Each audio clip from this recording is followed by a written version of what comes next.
After 10 years of lifting and really falling in love with that lifestyle and even being able to make a living out of it, I fell into a dark hole. After getting on the Men's Health cover and doing a Men's Physique show, it didn't feel like the same challenge that it was when I started lifting. And then I figured out about hybrid training, trying something else next to lifting weights. So I started running and I started doing calisthenics, functional movements, something totally different, some things that I wasn't good at compared to lifting weights. And it was fun, but I got injured multiple times when I started. And so I felt like giving up many times, but I'm happy I didn't because I learned a lot of valuable lessons. And now I truly love hybrid training. I think it's the best way to go. And so today I'm sharing my top 5 tips for hybrid training so that you don't make the same mistakes. My first tip is add one variable at a time. When I started hybrid training, I was starting with calisthenics combined with lifting weights, what I was already doing, but also functional lifting, trying new exercise that I've never done before, and running. I wanted to do everything at the same time, so I didn't become a master at something before I moved on to the next thing. And I think that's just the key with anything in life. If you want to get good at something, you have to practice, right? And once you can do something, then it becomes natural.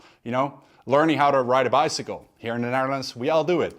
It was very difficult when I was a kid, but once you can do it. I went for years without cycling, in the past few years. Then I did again, and it's just so simple, right? So once you can do something, you can keep doing that for the rest of your life. But first, it has to become a habit. You have to put in the reps. And so trying to do all those things at the same time, you end up doing nothing. You end up doing nothing right. And there's a big chance of injury, which is what happened to me, and I don't want that to happen to you. So let's say you want to do a triathlon.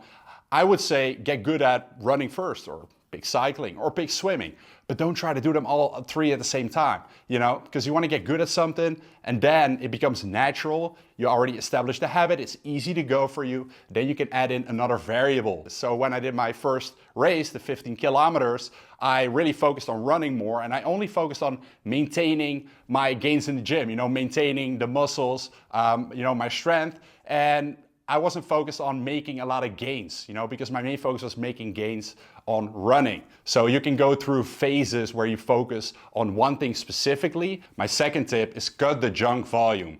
If you're someone who is into lifting weights and you want to start running, or you want to start doing calisthenics, you want to learn a handstand, for example, it is very tempting to do too much because you're used to training hard in the gym. You're used to pushing, past failure and pumping up and leaving the gym only when you feel pumped enough. Well, my friend, that's something that has to change if you want to, do hybrid training, because you want to combine different styles of training and you want to make sure you're properly recovered for your next workout. Stop the junk volume and instead focus on the movements that matter. Focus on those priority movements. And those are different for everybody depending on your goals. But let's take an example. When I started learning the handstand, in the beginning, I did it on top of everything that I was doing in the gym. So I did handstands on top of my workout routine, which was 20 sets for the big body parts. I also added in muscle ups, right? Because I didn't count it into my routine because it wasn't really as heavy as a weighted pull-up, or as heavy as a heavy lat pull-down or a dumbbell row. So I didn't count those movements in, but obviously they do work your entire body. And so when you stack all those things up, it becomes a lot in terms of volume. Right now, I drastically reduced the amount of sets that I'm doing, but I really increased the intensity of my workouts in terms of how close I'm training to failure. So usually 1 to 2 reps away from failure. And many people in the gym, you see them doing sets, but maybe you're 3-4 reps away from actual failure. So those sets don't really count as well as when you would train 1 to 2 reps away from failure. So it is very important to up that intensity, and then you can also lower the amount of sets, which also saves you time. So I really like that style of training. So let's say in the case of that handstand, already doing handstands almost every single day.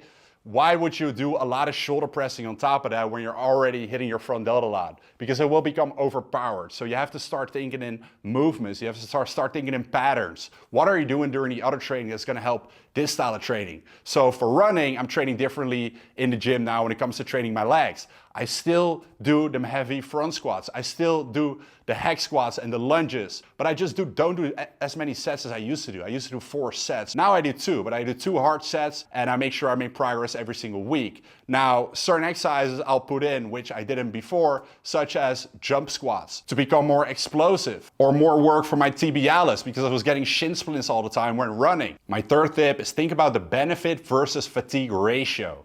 And this goes for every single exercise that you're doing. And it kind of has to do with the last point. But when you think about an exercise that you want to do, you have to think about how long is it going to take me to recover from this exercise, from this stimulus that is given me. Is the stimulus, is that worth the amount of recovery time? I want to be able to run and perform, but I also want to look great. But I don't have to be a power lifter. I never cared about how much weight I am lifting or how much I can deadlift or squat. I pick variations of those movements. Why do I pick variations of those movements? Because those movements are very taxing. The deadlift, for example, it's a very taxing movement. Okay, great for power lifters. It's an awesome exercise. You can go the heaviest out of all the exercises, right? But is it worth the recovery? Because the recovery from a deadlift is going to be longer than from a variation you can do of another hip hinge exercise, such as a Romanian deadlift, stiff-legged deadlift with dumbbells, or a good morning. And those exercises have a different priority than a deadlift, okay? You may not train your whole body with those, but for me, for example, I always did those because I wanted my upper body to be fully recovered for the next day. So I never liked deadlifts that much because you use your entire body and the recovery time is very long. And so if you're a runner and you just lift for the way that you want to look, then I would say, why would you necessarily deadlift? Unless you really like the movement. It may be smarter to pick a variation of that exercise because then it's less taxing on your central nervous system, on your recovery.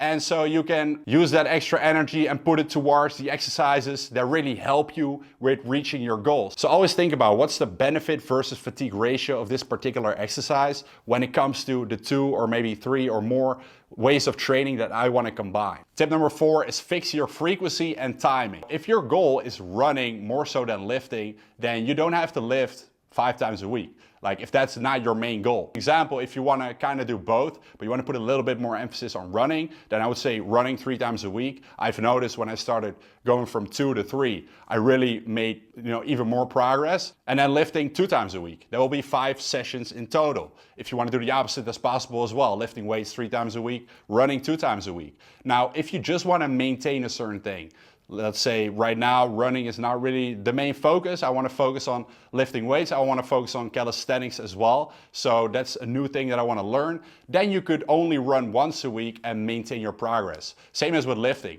Like once a week when you do full body is enough to maintain your gains. But you're not going to make progress with once a week. Okay, I'm not going to lie. I was running 2 times a week pretty much the entire time that I was training for this 15 kilometers. And I think that on the internet, we see people on Instagram, training every single day, fitness influencers, and we get this false perception that everybody goes to the gym 5 to 6 to 7 days a week. I've noticed my gains are better when I train 3 times a week or 4 times compared to the 6 times, okay? Now, when it comes to timing, if you want to do lifting and running, I would recommend to do them on separate days. Now, if you're not able to do that, preferably you want to have at least 6 to 8 hours between sessions if you do them on the same day. But I'm not gonna lie, it's not possible for everybody. Some people have crazy busy lives, crazy schedules. So me as well, I'm a busy guy. I could probably make time for it, but sometimes I prioritize other things such as my business, right?